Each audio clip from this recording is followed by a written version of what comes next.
السلام عليكم ورحمة الله وبركاته، ازيكم عاملين ايه؟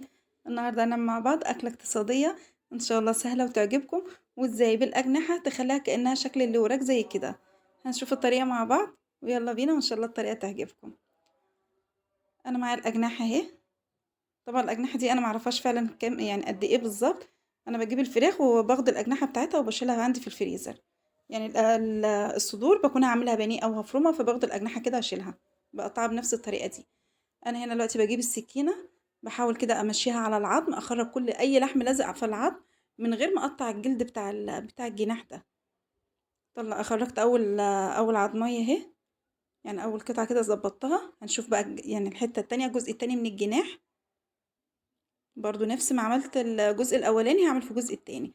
يعني بحاول اشيل العظميه الاول اهي اللي هي بتبقى ماسكه في الجلد، بالراحه خالص من غير ما اقطع في الجلد. اهي بطرف السكينه وبسلك العظميتين من بعض. طبعا هي الجزء التاني في الجناح بيبقى فيه عظميتين، سلكتهم خرجت واحدة اهي. هي بتخرج معايا سهلة خالص. انا حسيت انها ماسكة في العظم، اللحم ماسك في العظم. بحاول كده بالسكينة وماشية على العظم كده اخرج اللحم كله، لان العظم ده احنا مش عايزينه، حتى مش هينفع تعمله بشوربة، مش هيبقى حلو يعني، هو اصلا مفيش اي لحوم ولا اي حاجة. اول واحدة خرجتها اهي، ومش هتاخد وقت معاكي ولا حاجة. بس كده هنشيل العظم وهنعمل واحدة كمان معاكم. انا كنت عاملة بقية الكمية قبل ما اصور يعني. كده بقطعها اهي. يعني بحدد بالسكينة بس كده مكان اللحم بتاع الجناح والعظم، احدد وبعد كده ما بمشي بالسكينة كده اخرج اللحم خالص من على العظم، ما اخليش اي حاجة على العظم. كل ده احنا عايزينه في الجناح عشان يدي طعم حلو، يعني خسارة اللحم اللي احنا هنخرجه في العظم ده. كده بشيل اول عظمية اهي من اول جزء اللي في الجناح. استخدم بقى السكينة وطرف السكينة زي ما تقدري تسلكيها معاكي، بالراحة خالص ما تبهدليش في الجناح. وعلى فكرة كان طعمه جميل قوي فعلا، والتتبيلة بتاعته اللي تبلتها له كان طعمها روعة. وهتشوفيها معايا التتبيلة دي. هنا برضو العظميتين اللي هما في الجزء التاني بتاع الجناح بحاول اسلك واحدة واحدة اهي.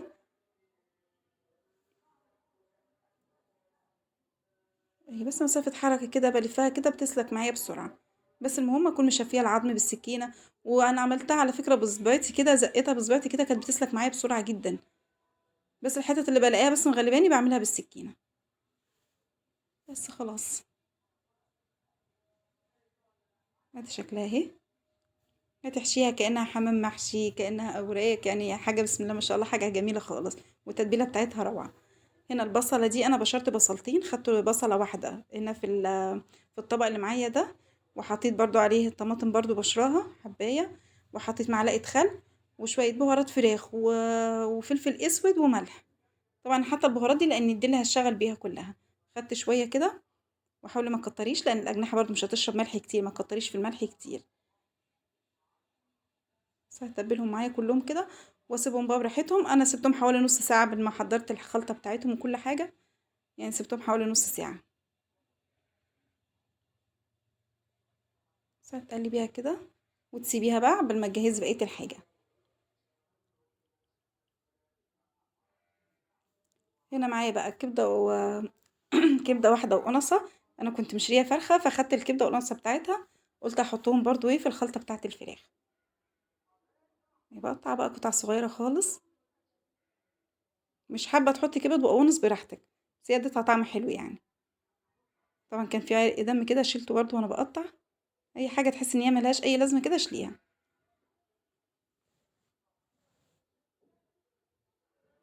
وده القلب برضو اللي بقى جنب الكبدة.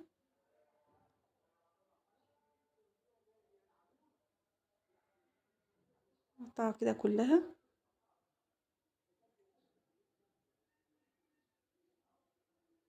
وادي القنصة برضو.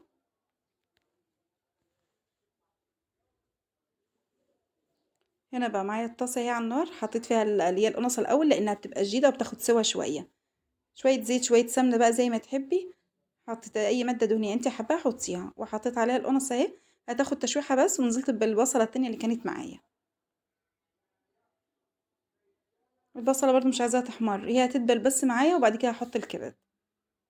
ادي الكبدة اهي. وطبعا الكبدة بتاعت الفراخ بتبقى كبيرة شوية، فمديها كمية حلوة. برضو تشويحة على خفيف، وبعدين هنحط الرز بقى. هنا البهارات الاول اهي معايا، هنا برضو نفس الكلام، ملح وفلفل اسود وبهارات فراخ، نفس اللي حطيته مع التتبيله بتاعه الاجنحه هي برضو حطيتها هنا على الكبد والقوانص. طبعا حطيت شويه رز اهو، يا ريت تكتري شويه رز عن كده، لان انا حطيت شويه دول احتجت، كان فاضل جناحين ما كانش فاضل لهم رز، عملت شويه رز كمان وحطيتهم. طبعا انا مش هكتر ميه للرز، علشان انا عايزاه 3/4 سوا بس، مش عايزاه سوا كامل، هيكمل سوا في الاجنحه بقى وهي بتسوي في الفرن. وحاولي ما تكتريش في الملح علشان في ملح في التتبيله، وانت حطيتي ملح هنا يعني خففي شويه في الملح.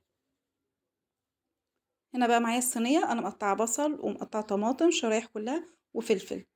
انت بقى حابه تحطي بطاطس بقى حطي، بس هي الاجنحه مش بتاخد سوا عشان تستنى السوا بتاعه البطاطس، الاجنحه بتستوي بسرعه جدا، وطبعا هي ما فيهاش عظم فكده كده هتستوي بسرعه. ادي الجناح اهو، انا بدخل بقى الرز في قلب كل الاماكن اللي انا شلت منها العظم كلها اهو، بدخل في قلبها الرز بالكبده. طبعا كان في حتت مقطوعه لان كان في عظم بتاع فراخ كان مكسور، كان طالع بره الجناح فاتقطع برضو اهو. كل ده بسده بقى طبعا بالخله بتاعه الاسنان دي بقفلها. وطبعا لو انت مش حابه تعملي كده ممكن تلفيه في ورق. أنا تبلت برضو البصل والحاجات اهي برضو ملح وبهارات فراخ وفلفل. لو مش حابه انت تحطيها في الصينيه عايزه تسلقيها، لفيها في ورق زبده وبعد كده في ورق فويل، تلفيها وتسلقيها وبعد كده تطلعيها تحمريها عادي. بس انا حبيت اعملها في الصينيه يعني، فانت زي ما انت محبه اعمليها. اهو دخلت الرز في قلب الجناح كله، وما تملهوش قوي. اي رز بقى على الجناح من بره اشليه علشان هيبقى شكله مش حلو يعني. بقفلها بقى اي حته مفتوحه كده بحاول اقفلها خالص بالخله كده عشان الرز ما يخرجش معايا. والرز ما نبقاش مكترين قوي في قلب الجناح، علشان لو هيستوي هيطلع بره الجناح خالص والجناح هيفرقع معاكي. خليه على خفيف خالص كده. هنا بقى خلصت الحشو كله. شويه التتبيله اللي فضلوا حطيت عليهم نص معلقه صلصه ومعلقه زيت، وقلبتهم وهنزل بيهم على وش الفراخ بس كده عشان يديها تحميره حلوه. هدهن بقى بس وش الفراخ كده.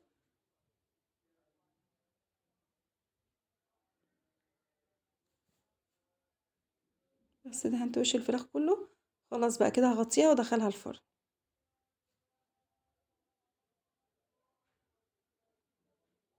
بس هي مش محتاجه اي حاجه تاني، وريحتها جميله قوي وطعمها كان جميل جدا. انا غطاها بورق فويل، كان ممكن برضو احط ورق زبده الاول، بس انا مكنتش متوقعه ان ممكن القطع الاجنحه تلزق في ورق الفويل، فالمفروض كنت حطيت ورق زبده الاول. انا كل شويه بقى بطل على الاجنحه لحد ما حسيت ان هي استوت كده. هشيل بقى الورق الفويل ده واسيبها تحمر بس تاخد وش كده من فوق. طبعا انا مهديه النار، انا مشغلاها بس من تحت يلا عاليه، انما الجوانب هاديه خالص اهي. ادي شكلها بعد ما طلع. بسم الله ما شاء الله، شكلها جميل وطعمها جميل وريحتها كانت روعه، بسم الله ما شاء الله يعني حاجه حلوه. وشكل الاجنحه كانه ورك اهو، الاجنحه كانها وراك يعني، بسم الله ما شاء الله حاجه جميله.